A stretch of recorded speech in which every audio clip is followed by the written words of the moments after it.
Welcome to our Policy Advocacy Brief. The analysis team, consisting of Arit Asamuto, Jessica Cohen, and Adam Davey, welcome you to our presentation. My name is Jessica Cohen, and I will be narrating our findings. We look forward to your feedback and engagement and want to encourage you to advance at your leisure. This is a narrated presentation, however, it is still self-guided. So let's get into it. Our analysis team wanted to explore something that was current and relatable.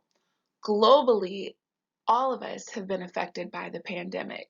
So we chose to explore the global income inequality gap, which has been absolutely exacerbated by the COVID-19 pandemic.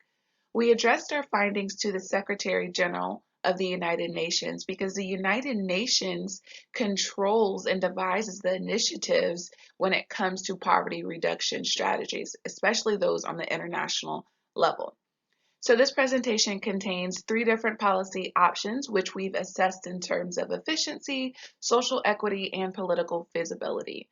Ultimately, our policy recommendation is the restructure of the World Bank's International Poverty Line, which we will explore further in this presentation.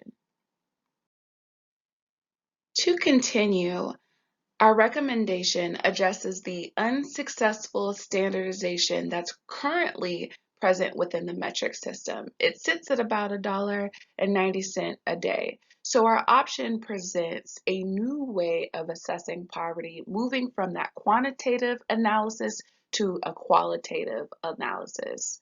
This option can easily be adapted and implemented and goes along with most political ideologies. But the absolutely most important component of this policy option, of our recommendation, is that it fulfills James 2:16, which states, if you say to them, go in peace, keep warm and well fed, if you do nothing about their physical needs, of what good is it? The Bible reminds us that faith without works is dead. Well, that's the same thing here. You can say a thing, but if it's not accompanied by actions, then there's no merit to it. So our policy recommendation really hones in on the principle of intercession and interceding and presenting new solutions. So the current policy is the World Bank's International Poverty Line. It measures global poverty using a very standardized fixed metric. It sits at about $1.90 per day, and it was indexed at the 2015 purchasing power parity. It gives a very broad, emphasis on broad, idea of income inequality and its role in poverty formation. It provides just an avenue for enlightenment on poverty and its effects on individual and global economies. So the problem and the issues with the current policy are the income inequality gap has continued to widen by COVID-19. How can we address that with the current policy? The current international poverty line is based on $1.90 per day, but it does not accurately reflect the current poverty line in the various economies. They were able to craft that amount by looking at the cost of different goods for what was deemed necessary for basic living. The other issue is that it does not recognize the effect on inflation, going back to those cost of goods for basic living, on living in various economies. And then lastly, it promotes increased poverty levels in various economies due to its inaccurate measurement. It's just highly problematic. Let's explore our policy options. Policy option 1 is a global income tax. It suggests that we tax 1% on the top 1% of earners per country. It would be adopted during the UN summit ratification and implemented based on the preferences of each member state. The taxes are then pooled and then redistributed again in accordance with each member state's preferences. So for example, Suppose a surgeon in British Columbia earned $500,000 in 2020. The marginal 1% tax rate applies to the earned income above the 99th percentile. In this case, in British Columbia, any income above $100,000 is taxed at 1%. Thus, the surgeon is taxed an additional 1% on top of the $308,900 of earned income for the previous year. This equates to $3,089, contributing to the pool of fund for redistribution to the lowest cohort. And again, the redistribution mechanism is contingent upon each member state's policies, preferences, and desires. Are you guys following me? Let's explore the feasibility, the likelihood of implementation, adaptation, and adoption of Policy 1. In order to do so, we must look at some of its strengths and weaknesses. Some of its strengths are that it's likely effective as a redistributive mechanism. It's a relative, low cost. We're taxing the top 1% at 1%. It may be treated as a status or a prestige tool, which people like to be exclusive, so there's definitely a benefit there. And it's also extremely simple. It's linear and it's targeted. There's no room for flexibility. So we don't have to worry about gray areas there. But in the same sentence or paragraph rather, we must look at the weaknesses. It's a new tax. As a species, we are resistant to change. So this could be deemed as an unpopular thing, introducing a new tax. Then when we look at the state of our planet, we have so much going on with this pandemic that international coordination is not exactly feasible at the moment. And it may not be deemed as a priority to implement this tax with everything that's going on. And then one of the strongest weaknesses, as funny as that sounds, is that it targets income earners and doesn't address capital gains, which is the real formation of wealth. Ultimately, when we explore this option, we have to conclude with deeming it unsuitable.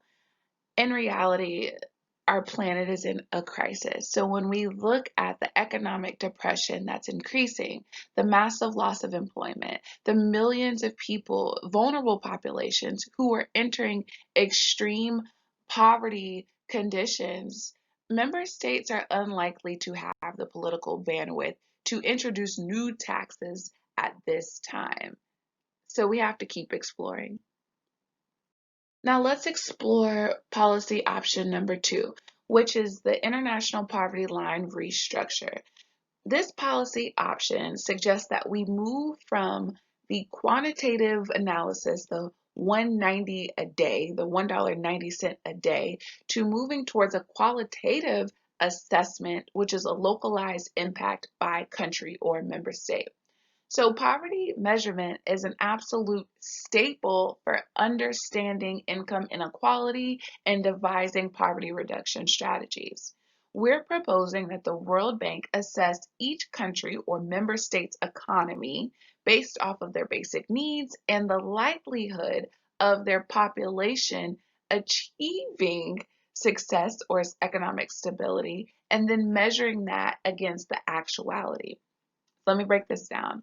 We're looking at the World Bank assessing each country's economy, determining the actual probability of that economy doing justice to its population and the actuality. So we're looking at actuality and probability.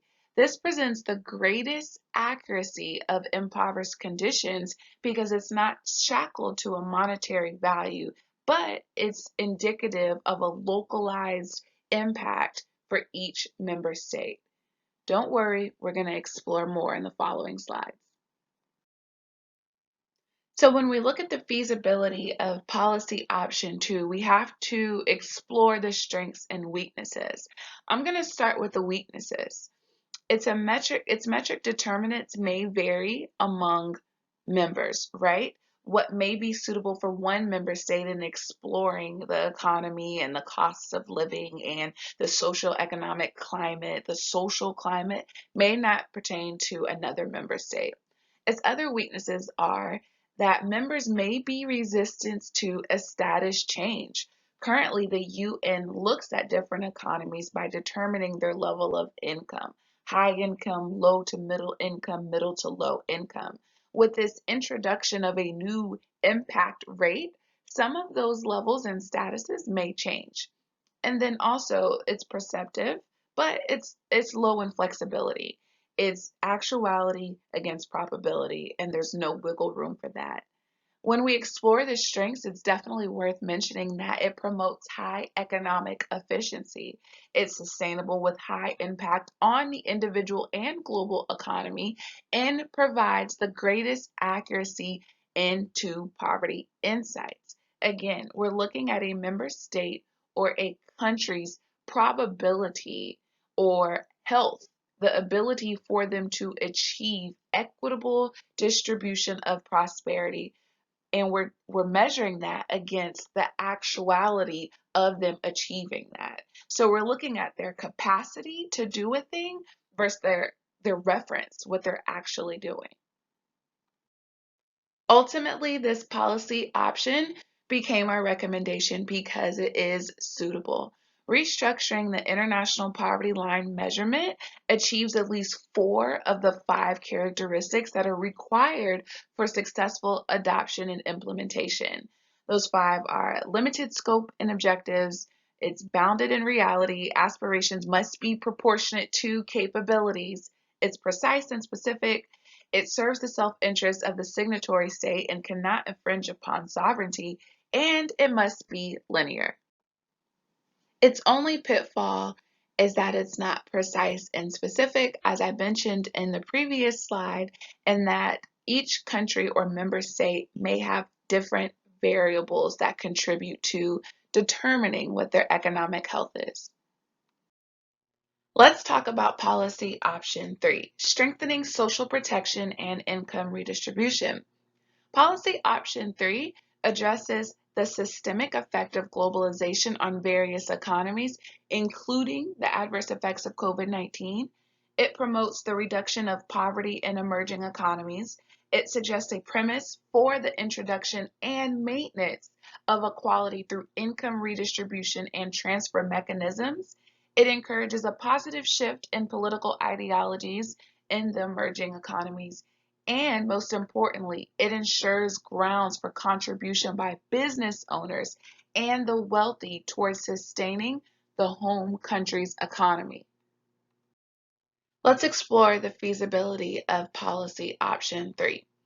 It's effective for emerging economies. It will likely get international support as this would reduce the cost of aid supplies. The cost of introduction is seen as a benefit to businesses and to each emerging economy, as such may easily be adopted. It redistributes wealth and promotes equity by reducing the gap between social classes, but it may face resistance in country due to unwelcoming political ideologies. For this reason, policy option 3 is not suitable.